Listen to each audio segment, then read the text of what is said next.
Hi Mark, I'm Donna. My student number is S0441052. Today I'm going to read a speech delivered by Maysoon Zayid. And the title is I Got 99 Problems. Palsy is just one. I'm freshman in NCUE.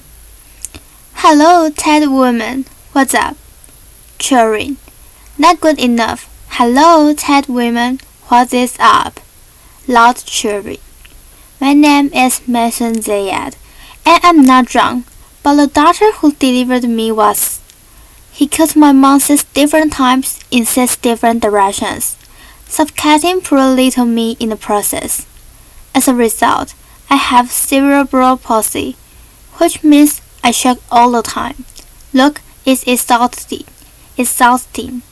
I'm like Shakira. Shakira means Muhammad Ali. Laughter. CP is not genetic. It's not a birth defect. You can catch it. No one put a curse on my mother's uterus. And I didn't get it because my parents are first cousins, which they are.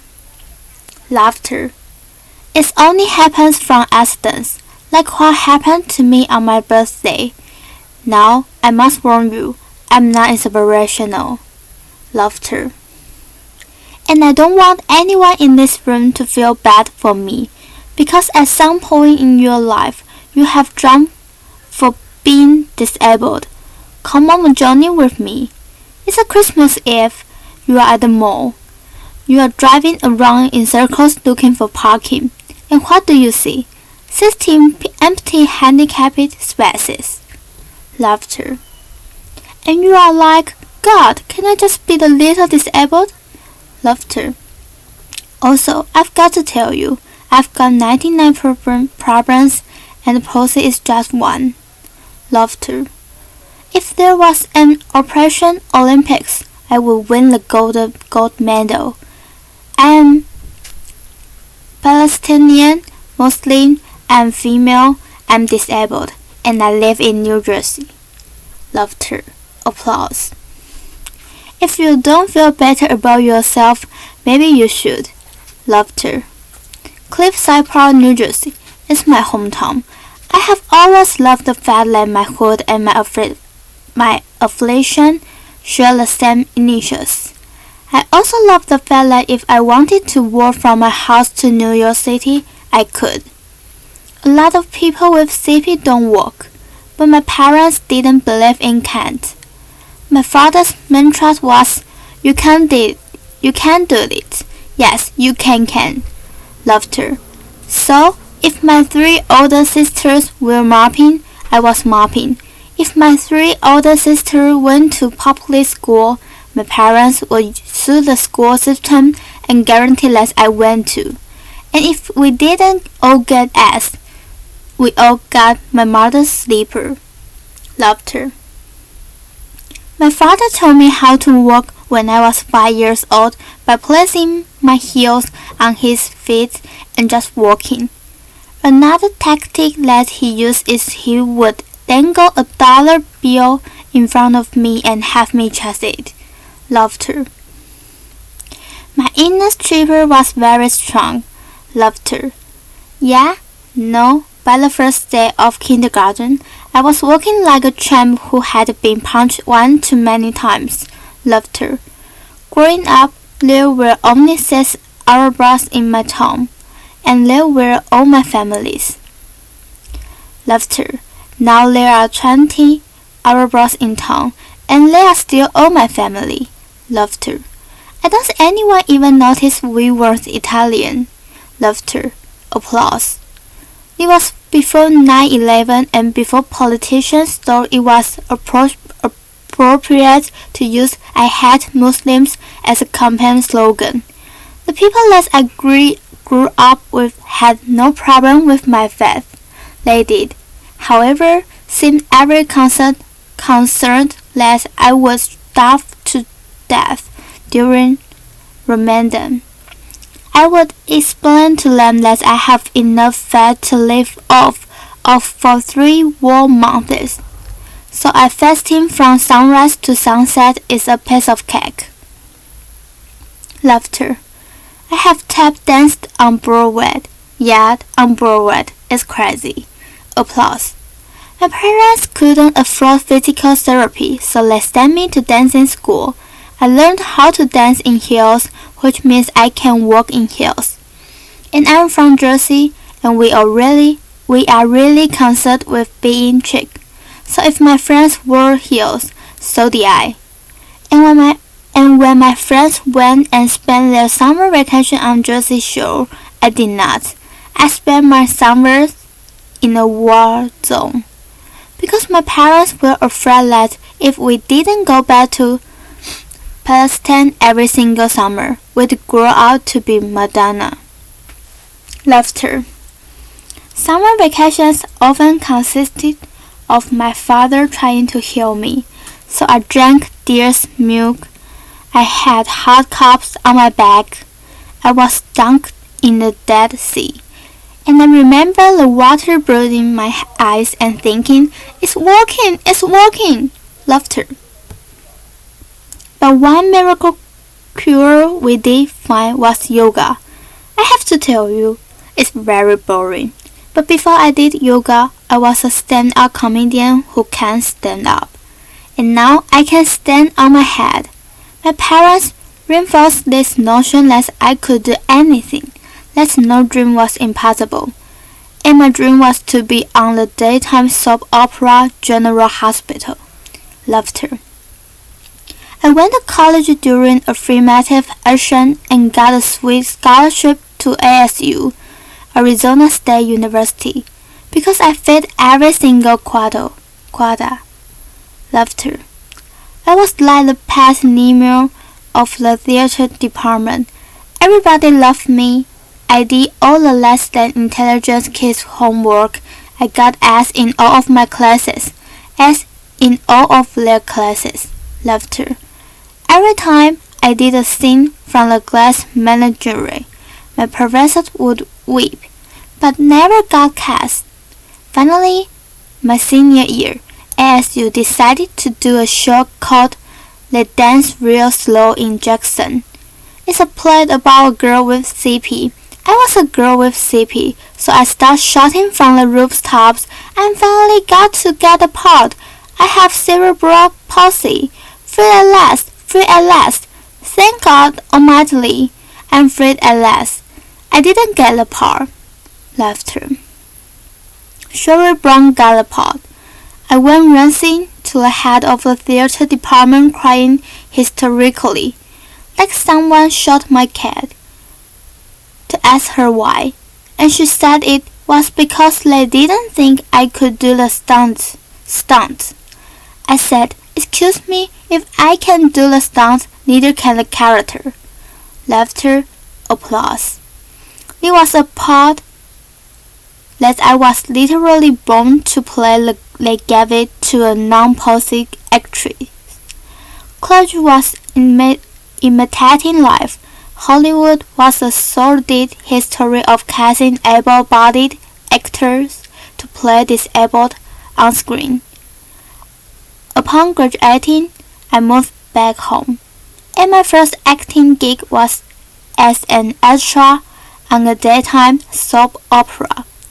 My dream was coming true, and I knew that I would be promoted from diner to wacky best friend in no time. Laughter. But instead, I remained a glorified piece of furniture that you could only recognize from the back of my head, and it became clear to me that casting directors didn't hire fluffy, ethnic, disabled actors. They only hired perfect people, but there were exceptions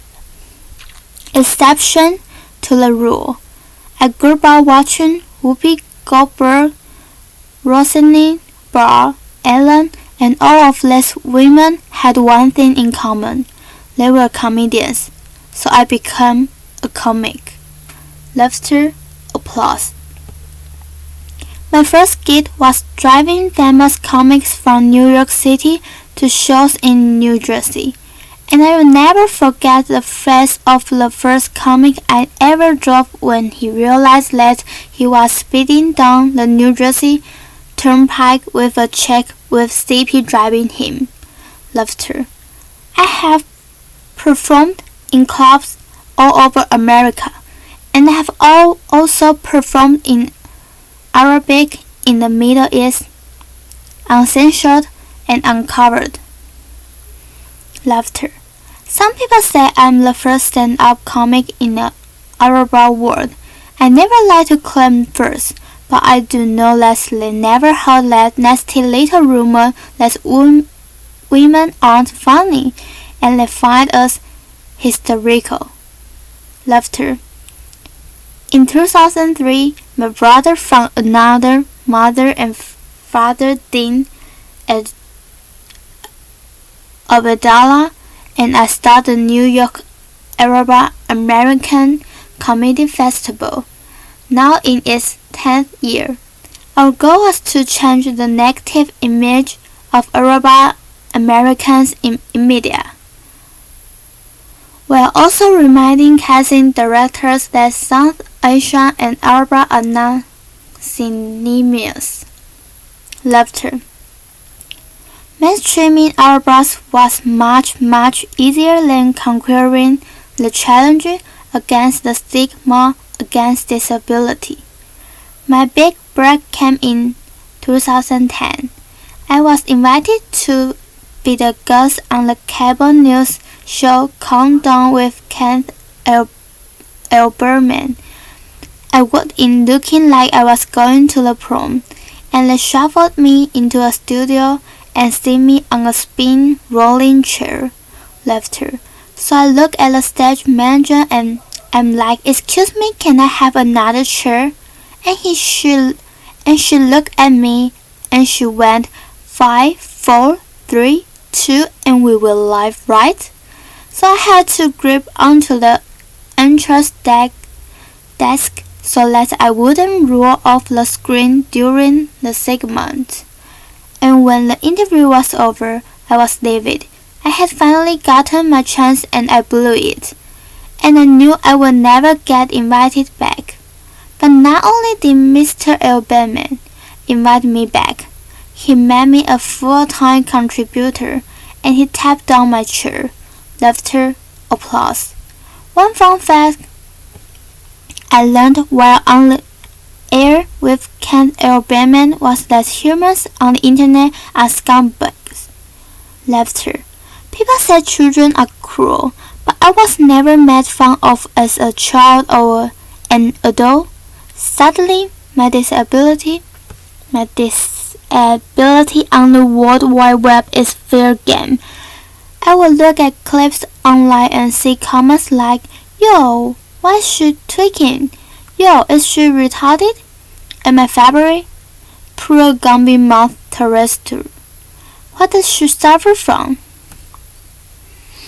We should really pray for her."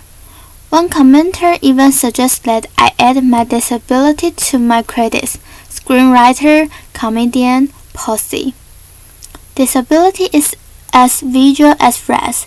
If a wheelchair user can play Beyonce, then Beyonce can play a wheelchair user.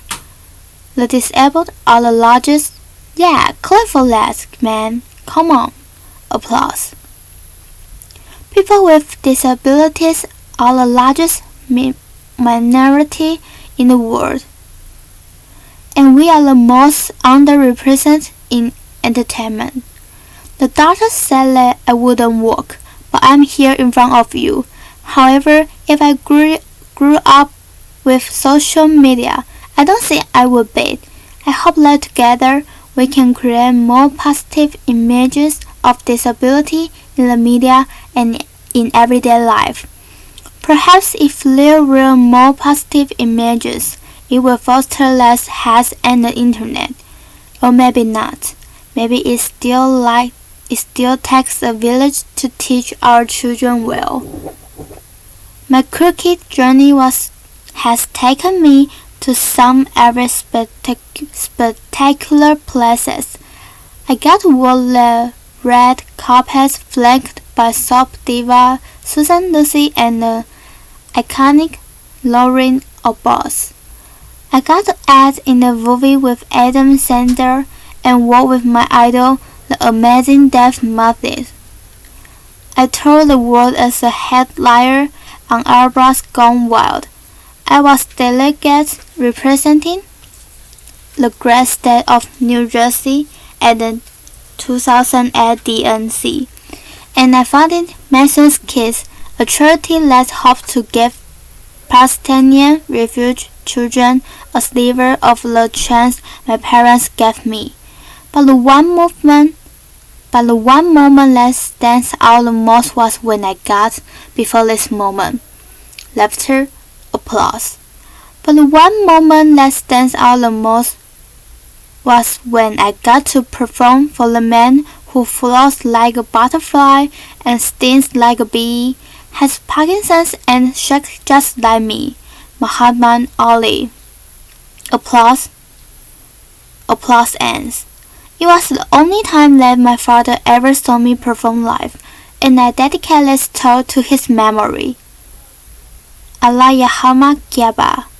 My name is Maysoon Zayid, and if I can, you can. Cheering, applause.